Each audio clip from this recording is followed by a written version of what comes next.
오늘 본문은 사사기 3장 1절에서 6절의 말씀입니다.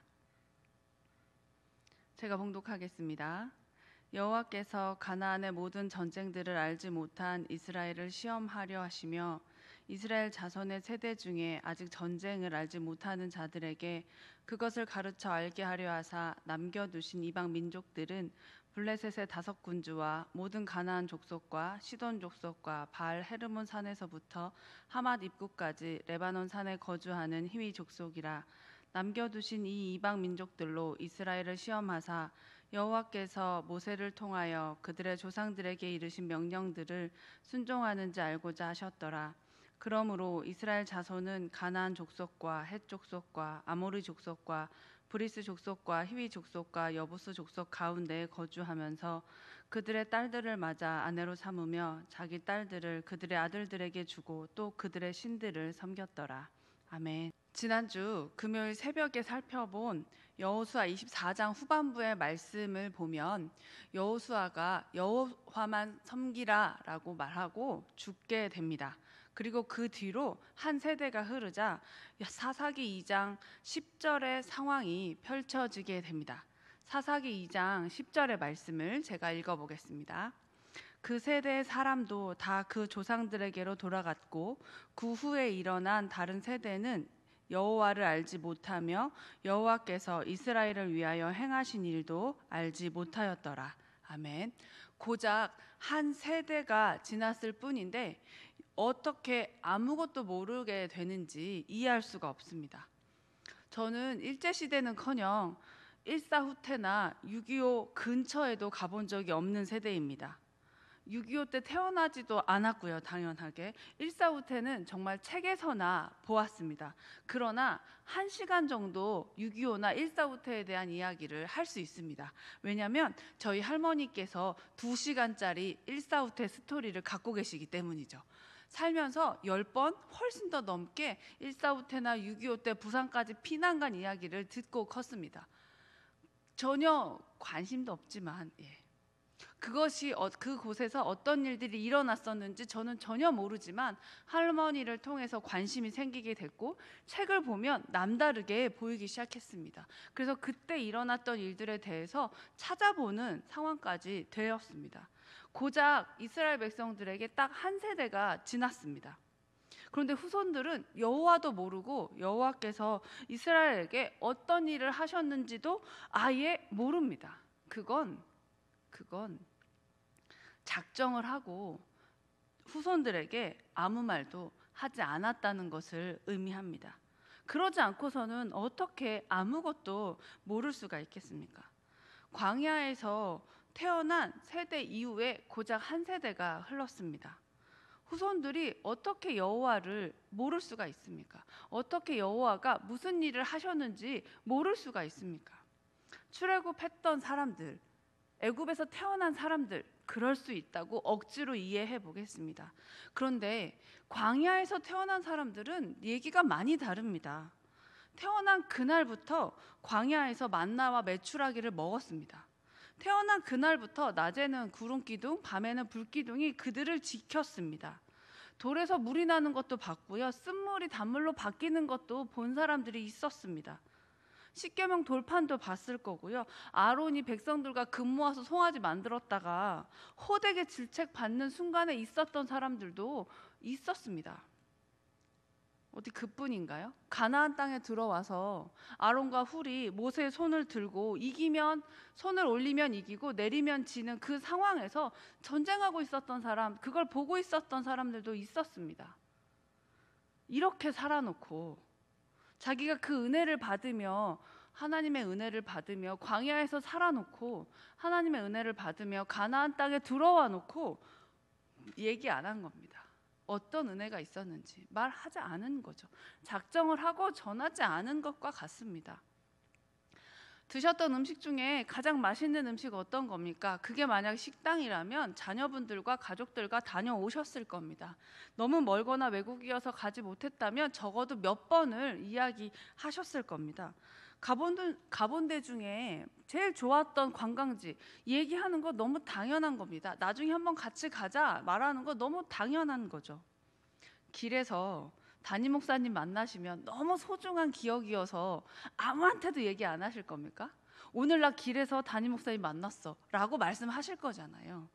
그런 겁니다. 아주 소중한 기억, 즐거운 기억, 귀한 기억은 옆에 있는 사람들에게, 가족들에게 꼭 이야기하지 않을 수 없게 된다는 거죠. 그런데 이스라엘 백성들은 고작 한 세대가 지났을 뿐인데 아무것도 내려져 가지 못하고 있습니다. 광야에서 태어나서 가나안 땅에 들어가서 죽은 세대들이 어찌하여 그 자녀들에게 하나님이 누구신지, 여호와가 우리에게 어떤 일을 하셨는지 얘기하지 않았을 수 있을까요? 저는 하나님의 입장이 되어본 적이 전혀 없기 때문에 잘 모르겠지만 하나님 너무 섭섭하셨을 것 같습니다. 내가 어떻게 했는데 이스라엘 백성들이 이렇게까지 나를 모르는 척 할 수가 있을까? 어떻게 아무 얘기도 하지 않았을 수 있을까 생각하셨을 것 같습니다. 이만한 과자 한 통을 자녀에게 다 사주고 엄마 과자 하나만 줄래? 라고 얘기했는데 아이가 싫어라고 하면 야, 그 과자 누가 사준 거야? 라고 물어보게 되지 않겠습니까? 저만 그런가요? 네.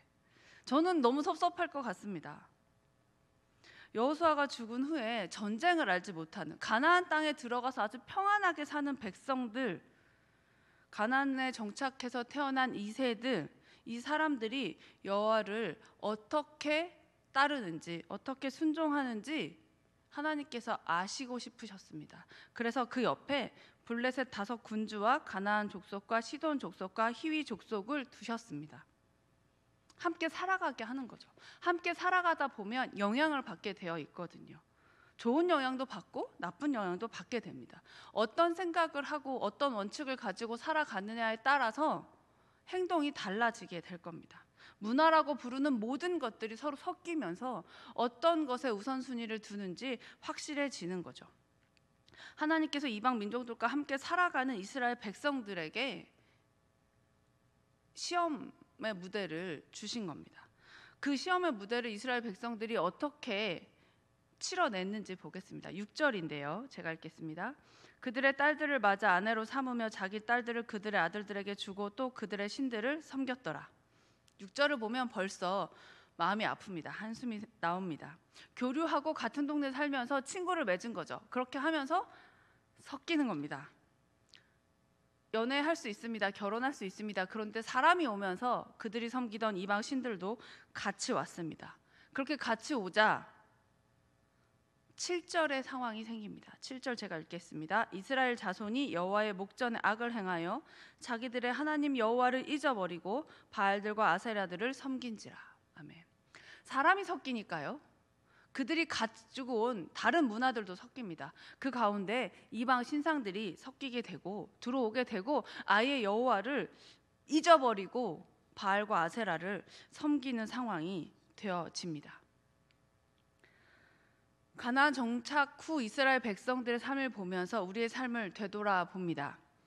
물론 아예 없었으면 좋겠지만 계속 옆에서 괴롭히는 문제들을 가지고 계십니까? 언제 쳐들어올지 모르겠고 또 무슨 문제를 일으킬지 모르겠어서 잘못인 거 알지만 하면 안 되지만 나중에 큰일이 날지도 모른다는 두려움이 있지만 일단 지금은 화친을 맺은 어떤 문제가 있으십니까? 혹은 이미 화친을 맺고 받아들여서 이제 내 삶에서 꼭 지켜야 하는 그 어떤 가장 중요한 것까지 위협을 받고 계십니까? 그런 문제들이 우리 삶 가운데에 있을 겁니다. 그러나 설령 그러시다 해도 아직 우리는 늦지 않았습니다. 9절입니다.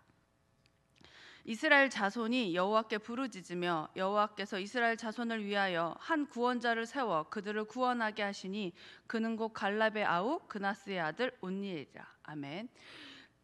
메소보다미아 왕 구산 리사다임에게 8년이란 세월을 지배받았습니다. 너무 힘들었겠죠. 하나님께 기도했습니다. 간절히 원했습니다. 그랬더니 하나님께서 그들에게 사사를 세워주셨습니다. 사사 온니엘을 통해서 구산 리사다임을 이기게 하시고 자유를 선포해 주셨습니다. 저는 우리에게 이 코로나 상황이 가나안 땅에서 이스라엘 백성과 함께 옆에서 살아가고 있는 이방 민족 같습니다. 언제 어디서 어떻게 터질지 알 수가 없어서 아주 신경이 쓰입니다. 학창시절 체육 시간에 최선을 다해서 선착순 달리기를 했는데 선생님이 전체 다시 축구 골대 5명이라고 외치시는 순간 같습니다. 저희 모두 선생님이라고 말끝에 힘을 주지만 안 뛰는 사람 한 명 없이 다 같이 다시 달렸습니다. 힘이 들었지만 다 같이 뛰었습니다. 당시 체육 선생님은 너무 감사하게도 정말 지혜로우시게도 잘 뛴 사람 5명을 먼저 열애시키지 않으시고 전체를 2번 더 뛰게 한 다음에 모두에게 수업 끝이라고 자유를 선포해 주셨었습니다. 요즘이 딱 그런 것 같습니다. 코로나19 다시 온다. 하나님 좀 힘들어요 라고 기도 끝에 힘을 주어 보지만 다시 뜁니다. 수업 끝, 코로나 끝 할 때까지 우리는 다 같이 다시 뛰면 됩니다. 물론 지칩니다. 지겹습니다. 저처럼 사람 좋아하는 사람은 마스크 쓰고 다른 사람들 만날 수 없기 때문에 좀 우울하기까지 합니다. 가을이다, 내년 봄이다, 혹은 안 끝난다 이런 말들이 들립니다. 언제 또 어디서 터지나 이런 생각이 들기도 합니다. 그러나 우리 주위에 두신 이 코로나19를 어떻게 이겨내는지, 이 상황 가운데 우리가 어떻게 하나님께 순종하며 나아가는지 하나님께 보여드릴 수 있는 시기라고 생각합니다. 견디고 버티며 올려드리는 우리의 간절함이 하늘에 닿아 하나님께 닿아 이스라엘 백성들에게 온유의 사사를 주시고 자유를 선포해 주셨던 것처럼 코로나19에서 우리에게 자유를 선포해 주실 겁니다. 지난 석 달 동안 하나님께 배운 대로 순종하며 우리는 어떻게 이웃을 생각해야 하는지, 어떻게 배려해야 하는지, 어떤 마음으로 이웃을 섬기며 사랑하며 살아야 하는지 알고 또 그렇게 배우며 따라가며 당연히 누릴 것들을 포기하고 지내왔습니다. 앞으로 얼마큼 남았는지 모르지만 지금까지 하나님께 배운 말씀대로 살아가는 모습을 보여드릴 수 있는 우리가 되길 소원합니다. 우리 정말 잘 견뎌왔습니다. 컵에 물이 넘치기 직전이 컵과 물의 장력이 가장 크다고 합니다. 많이 힘이 들지만 조금만 더 견디고 버티며 하나님의 말씀에 순종하는 모습을 보여드릴 수 있는 이 시기가 되기를 소망합니다. 기도하겠습니다. 하나님, 코로나19 때문에 힘이 많이 듭니다. 지치기도 하고 밉기도 하고 감정이 상하기도 합니다. 오늘도 어떤 소식을 얼마큼 듣게 될지 모르겠습니다. 하지만 저희들의 마음과 눈을 붙잡아 주셔서 흔들리지 않고 하나님께 배운 대로 순종하며 배운 대로 행동하며 우직하게 이 시기를 살아낼 수 있도록 인도하여 주시옵소서. 하나님의 자녀라는 이름에 걸맞게 여호와를 알고 여호와께서 해주신 일들을 기억하며 전하며 살아가는 저희들의 삶이 될 수 있기를 소망합니다. 예수님의 이름으로 기도드립니다. 아멘.